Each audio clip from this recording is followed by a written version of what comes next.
दोस्तों मोनोपोली का इतना भद्दा एग्जांपल मैं आपको बताऊंगा ना कि ये सुनकर आपके होश उड़ जाएंगे।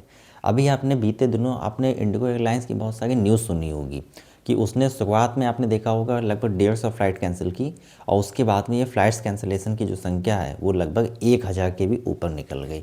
लेकिन अचानक इतनी बड़ी एयरलाइंस आखिर ऐसा कर क्यों रही थी? सबसे पहले आप इस चीज़ को समझिए। एक एक करके मैं आपको समझाता हूँ। भारत में डीजीसीए जो एक अथॉरिटी है भारत में एविएशन इंडस्ट्री को कंट्रोल करती है, वही रूल्स एंड रेगुलेशंस बनाती है। उसने मार्च 2024 में कुछ गाइडलाइंस जारी की गई थी, लेकिन जो भारत की एविएशन इंडस्ट्रीज़ हैं यानी एयरलाइंस हैं, उन्होंने इस चीज़ पे काफ़ी टाल मटोली की और उन रूल्स को नहीं माना। वो रूल्स इस बात को लेकर थे कि आपके जो एयरलाइंस हैं उसमें कितना स्टाफ रहेगा, एक जो पायलट है वो कितनी देर रेस्ट करेगा, इन सभी चीज़ों को मिलाकर कुछ गाइडलाइंस, कुछ नियम जारी किए गए थे, कुछ क्लॉज डाले गए थे। लेकिन जब डीजीसीए इस चीज़ को लेकर थोड़ा स्ट्रिक्ट हुआ तो इंडिगो एयरलाइंस ने वापस से गवर्नमेंट को ब्लैकमेल करना शुरू कर दिया। वो इस तरीके से कर रहे थे कि भारत में वो सभी फ़्लाइट्स को अपनी कैंसिल कर रहे थे। लेकिन सबसे बड़ा सवाल ये आता है कि इंडिगो एयरलाइंस आखिर ऐसा कर कैसे पा रही थी? अगर आप ठीक से समझें तो भारत में जो इंडिगो एयरलाइंस है उसका जो मार्केट शेयर है पूरी एविएशन इंडस्ट्री में वो अकेले 65% का है। ठीक है। इसके अलावा जो सबसे बड़ा मार्केट शेयर आता है वो हमारा एयर इंडिया का आता है। ठीक है। इसका लगभग 25% के आसपास मार्केट शेयर है एयर इंडिया का। तो भारत में 65 प्लस 25% लगभग 90% जो मार्केट शेयर है, जितनी भी एयरलाइंस हैं वो सारी सारी इंडिगो और एयर इंडिया ही उड़ाता है, जिस वजह से उनका मार्केट में इतना दबदबा है। तो उसका कुल मिला के रिज़ल्ट ये निकल रहा है कि डीजीसीए कुछ रूल्स में उनको ढील देने जा रही है। अब आप एक चीज़ समझिए, भारत हो या कोई भी देश हो, पूरी दुनिया में जब भी कैपिटलिज्म में मोनोपोली घुस जाती है तो उस देश का बंटा धाक हो जाता है। देश बंटा धाक होने मतलब यहाँ पर आम जनता से है। ठीक है। अब बात केवल इंडिगो एयरलाइंस को लेकर ही नहीं है। भारत में इन दिनों आप देख रहे होंगे कि इंडिगो एयरलाइंस को लेकर बहुत सारी न्यूज़ चल रही हैं, लेकिन मामला कुल मिलाकर मोनोपोली को लेकर ही है। इसलिए हम इसको थोड़ा सा और एक्सटेंडेड वर्जन में देखते हैं कि और इसके क्या मायने हैं।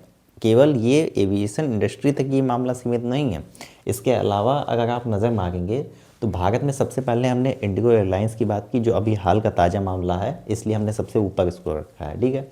इंडिगो और एयर इंडिया का मामला है। लेकिन जो दूसरे नंबर पे सेलुलर यानी जिन मोबाइल कंपनियों का हम यूज़ करते हैं, जिनका नेटवर्क हम यूज़ करते हैं, जियो या एयरटेल, आप में से जो भी मेरा वीडियो देख रहा होगा वो या तो जियो का सिम चला रहा होगा या एयरटेल का। एक अपवाद हो सकता है उसके पास कोई बीएसएनएल का भी सिम हो। तो जो नेटवर्क कंपनीज़ हैं वहाँ पे केवल जियो और एयरटेल का ही दबदबा बचा है। केवल दो ही आपके पास ऑप्शन है। ठीक ठाक।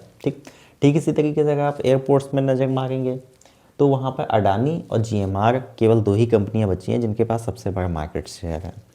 वहीं अगर आप पोर्ट यानी बंदरगाहों की बात करेंगे जहाँ से आपके जलयान जाते हैं, जो जहाज़ जाते हैं, वहाँ पर भी अडानी और जेएसडब्ल्यू का कब्ज़ा है। यानी कब्जे से हमारा मतलब ये है कि वहाँ पे सबसे बड़ा मार्केट शेयर जो है वो अडानी और जेएसडब्ल्यू का है। ठीक इसी तरीके से जो आप घर बैठे सामान मंगाते हैं, आप फ्लिपकार्ट हो या अमेजोन हो, क्लिक करते हैं और आपके यहाँ पार्सल आ जाता है, वहाँ पर केवल अमेजोन और फ्लिपकार्ट दो बहुत बड़े मार्केट प्लेयर रह गए हैं इंडिया में। इसके अलावा आपके पास और कोई ऑप्शन रह नहीं जाता है। ठीक इसी तरीके अगर आप सीमेंट सेक्टर में आप देखेंगे तो वहाँ पर भी अल्ट्राटेक और अडानी का सबसे बड़ा मार्केट शेयर है। तो कुल मिला के मार्केट में केवल दो प्लेयर ही ऐसे बचेंगे जो लगभग हर चीज़ को आपकी कंट्रोल कर ले जाएंगे। शुरुआत में ये ठीक लगता है लेकिन बाद में धीरे धीरे धीरे करके आपको प्रॉब्लम होना शुरू हो जाती है। इस पूरे सिनेरियो को आप किस तरीके से देखते हैं? अगर आपको हमारा वीडियो पसंद आए तो इसे लाइक करिए, कमेंट करना ना भूलिएगा। अगर आप हमारे चैनल से अभी अभी नहीं जुड़े हैं तो सब्सक्राइब कर लीजिए for regular updates. Till now be safe and secure. जय हिंद, जय भारत साथियों।